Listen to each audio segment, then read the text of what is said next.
राशि एक दिन ऑफिस से घर आती है और अपने कमरे में ही जा रही होती है। तभी उसे अचानक से चक्कर आते हैं और वो जमीन पे गिर जाती है। सोफे पे बैठा हुआ उसका पति राहुल भागते हुए उसके पास आता है और उसे उठाकर सोफे पे लिटा देता है। राशि, क्या हुआ तुम्हें? आंखें खोलो, देखो मैं तुम्हारे पास हूँ। जल्दी आंखें खोलो, मुझे डराओ मत। देखो देखो मैं तुम्हारे साथ हूँ, उठो ना प्लीज, खोलो आंखें। ये क्या, ये आते ही सोफे पर पड़ गई। मुझे तो ये नहीं समझ में आता है कि ऑफिस में बैठे बैठे ये इतना कैसे थक जाती है। माँ आप चुप हो जाइए, अभी मैं बहुत परेशान हूँ, गुस्से में हूँ। आपको कुछ कह दूंगा तो आपको बुरा लग जाएगा। आप यहाँ से जाइए। अगर मेरी मदद नहीं कर सकती ना तो परेशानी को बढ़ाइए मत। बेटा तू तो मुझ पर ही गुस्सा होने लगा। मेरे कहने का मतलब था कि ये सिर्फ नाटक कर रही है, इसे कुछ नहीं हुआ है। गर्मी की वजह से चक्कर आ गया होगा। अभी थोड़ी देर में देखियो खुद ही होश आ जाएगा। माँ आप डॉक्टर को फोन कर रही हो या नहीं कर रही हो, बस ये बता दीजिए।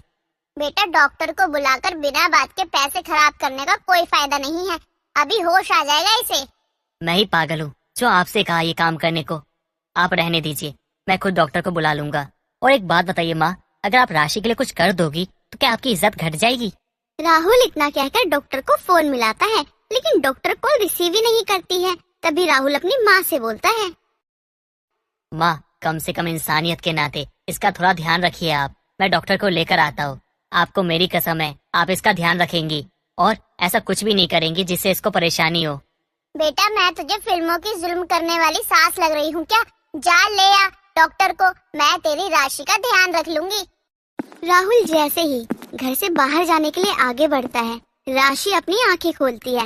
उसे देखते ही सावित्री राहुल को आवाज देकर रोकती है। अरे रुक जा मेरे जोरू के गुलाम, आ गया तेरी राशि को होश। अब किसी डॉक्टर की कोई जरूरत नहीं है। तुझे मेरी बात पर तो भरोसा होता नहीं है। तुम ठीक तो हो ना? तुम्हें पता है जब तुम बेहोश हुई ना तो मैं बहुत डर गया था, मेरी तो जान ही निकल गई थी।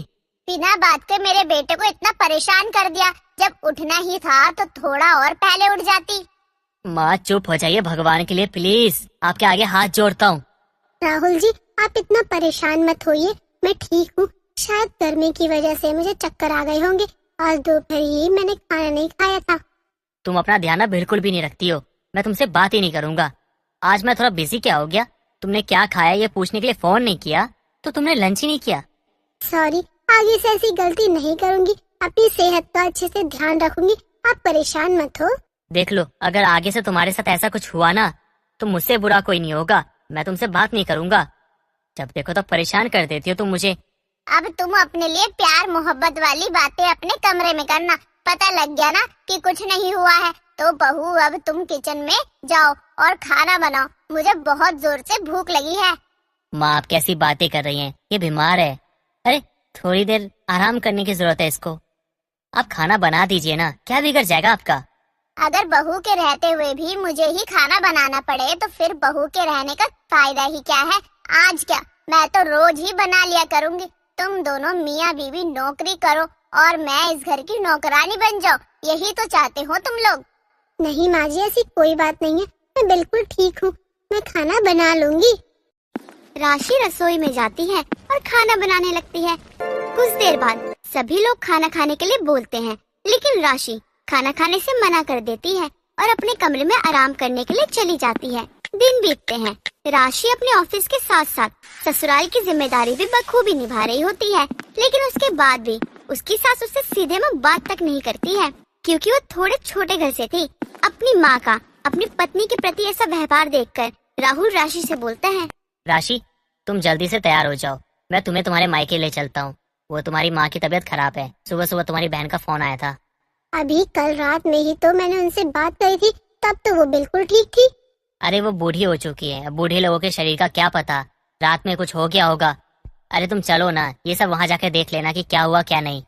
जी आप बिल्कुल सही कह रहे हैं, लेकिन क्या माँ जी हमें जाने देंगी? तुम ये कैसी बात कर रही हो? माँ क्यों मना करेगी, क्यों नहीं जाने देगी?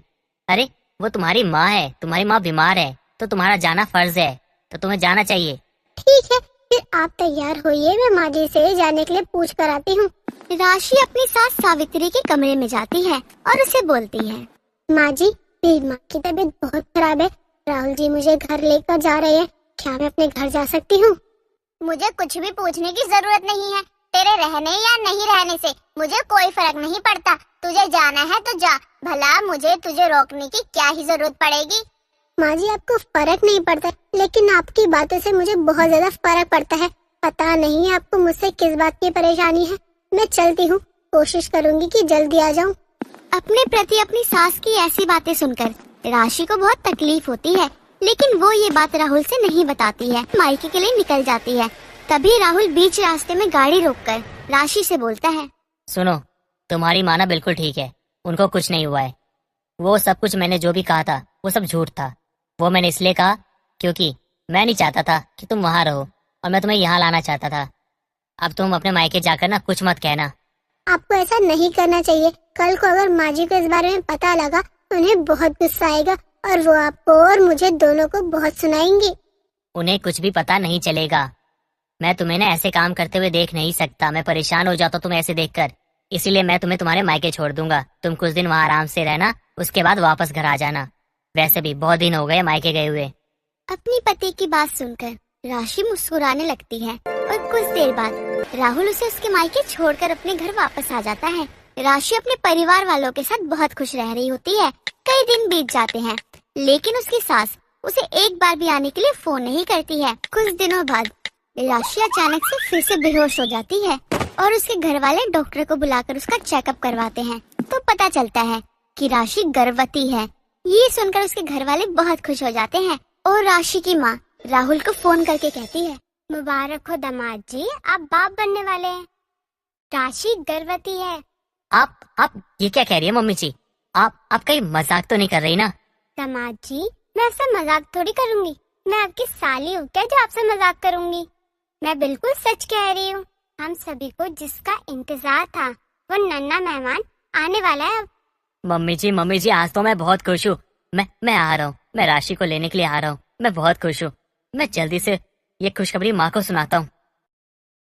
राहुल फोन रखकर अपनी माँ के कमरे में जाता है और सावित्री को राशि के गर्भवती होने की खबर सुनाता है। ये सुनते ही सावित्री खुशी से झूम उठती है। वो भूल जाती है कि वो राशि से ठीक तरीके से बात तक नहीं करती थी। उसका बर्ताव बिल्कुल बदल जाता है और वो अपने बेटे के साथ राशि के घर उसको लेने के लिए पहुँचती है। राशि अपनी सास को देखकर हैरान हो जाती है, क्योंकि जो सास उसे फोन करके उसका हालचाल तक नहीं पूछ रही थी, वो उसे लेने के लिए उसके मायके तक आ जाती है। राशि यही सोच विचार कर रही होती है, तभी सावित्री बोलती है, बहू मैं जानती हूँ तू कौन से सोच विचार में है, लेकिन पहले मेरा आशीर्वाद तो ले ले। माँ जी, मुझे तो यकीन ही नहीं हो रहा है कि आप मुझे लेने मेरे घर आई है। बहू मुझे माफ कर दे मेरे बर्ताव के लिए, लेकिन लोगों ने जो कहा है वो सच कहा है कि किसी के ना रहने पर ही उसकी कदर का एहसास होता है। जब तू अपने घर आ गई तब मुझे तेरी कमी का एहसास हुआ। सावित्री इतना कहकर अपनी बहू को गले लगा लेती है।